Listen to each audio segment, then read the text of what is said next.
Tornado causes damage to industrial area in Alcalá del Río, Spain.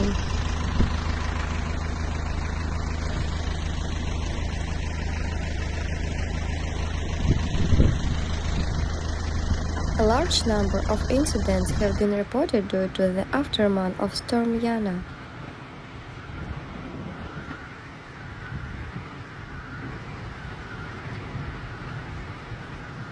If you see a tornado, it is important to act quickly and correctly to keep yourself safe.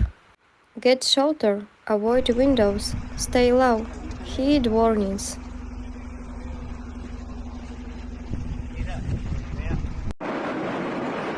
The industrial area of Alcalá del Río was damaged by a tornado at midday on Saturday.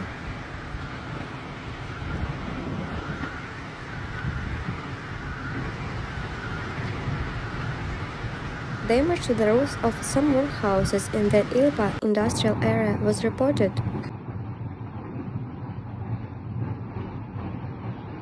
The provincial council clarified that no one was hurt.